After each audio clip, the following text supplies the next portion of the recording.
जय जगन्नाथ सांग माने आज राशन कार्ड को नहीं आसला बड़ खुशी खबर तथा मुख्यमंत्री मोहन चरण माझी कले बड़ घोषणा जे खूब शीघ्र आरंभ होगा जाऊँगी नुआ राशन कार्डर आवेदन प्रक्रिया जो नुआ राशन कार्डर आवेदन करने सहित आपण मानकर राशन कार्डर परिवार सदस्य नाम एड कर संपूर्ण तथ्य जानवा ए भिडियो रे तो वीडियो को शेष पर्यंत निश्चित देखूँ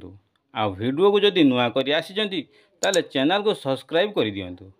तो सांग माने जेमिति कि आपण माने जानिथिबे बिना राशन कार्ड रे आपण किछि भी सहायता पाई परिबे नहीं। जदि आपणकर राशन कार्ड अछि ताले आपण पीएम किसान कालिया योजना उज्ज्वला योजना आउ बेले बेले राशन कार्डधारी माने डीबीटी जरिया डायरेक्ट बैंक जरिया टंका मध्ये पाई परंती। सो सेति पई आपण माने भाबुचंती कि राशन कार्ड आपण पई केते जरूरी किंतु एही सब सुविधा गरीब जनसाधारण लोके पाई पारंती नहीं। तो सेतिपई उड़ीसा सरकार मोहन चरण माझी बड़ घोषणा करिसेंती जे जुलाई 1 तारिख नुआ राशन कार्ड पई पंजीकरण आरंभ हेबो जहाद्वारा आपण नुआ राशन कार्ड पई आवेदन करिपार सहित